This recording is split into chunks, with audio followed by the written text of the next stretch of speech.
Hi everyone, my name is Gabby. I'm one of the grade 5-6 teachers and I'm going to be going through a brief overview of an activity that we've got planned for this upcoming term as part of our design technology unit.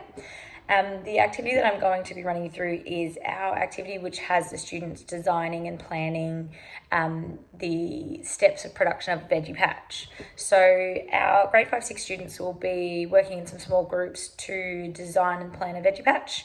The end goal of the unit is to have the kids involved in actually producing a veggie patch that will be in the schoolyard somewhere where we can start to grow some vegetables and talk about the way that sustainable practices are really important as we, make steps to increase the sustainability level at the school.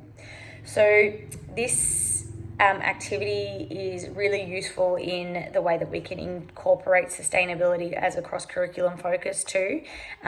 We are looking at sustainable practices within the school, and this is something that we can easily reinforce those messages through. It also provides opportunities for students to incorporate some health aspects too in the healthy eating and nutritional foods, and you can involve some conversations about that as well in this activity.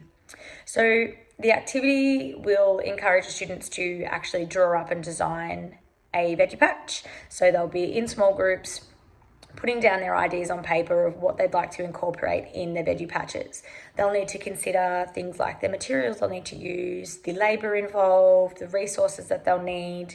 They'll also include and consider things like the location of the veggie patch, whether or not we'll get enough sunlight and have access to water, all those sorts of things as well. So throughout the activity, it will really be working on their skills in communication as they, hash out their ideas and figure out, working within their groups, whose idea works best and how they can build on their ideas and improve them throughout the design process. They'll also be working on those critical thinking and problem solving skills as they, work together and figure out what the best result is. There'll also be provisions for them to be including the use of technology as they're going to conduct some of their own research into what plants would grow best in what climate, what season they're in, and whether that's something they need to consider in what plants that they're going to be planting and, what vegetables and crops they'd like to grow.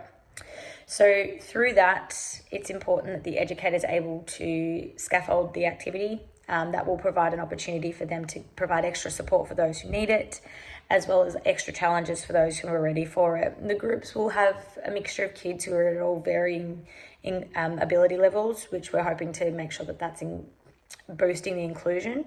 We want to give all the kids the ability to be involved in the activity and to really sink their teeth into it. So this is something that will be aided by the educator in making sure that each student's getting the attention that they need and the challenges that they need.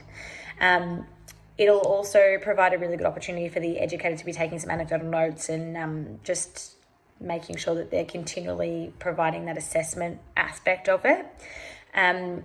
This activity is especially useful and tends to be one that we'll lean towards more than others because it's a really great stepping stone to showing the kids the value of the design process and the different steps that are involved and how they need to consider the design and the function of what they're designing. And when used in conjunction with the rest of the unit in them actually producing something, this step and this activity is really beneficial. They really tend to enjoy it. At the end, we're hoping for them to have created something like this, which has a clear display alongside with their materials and their resources.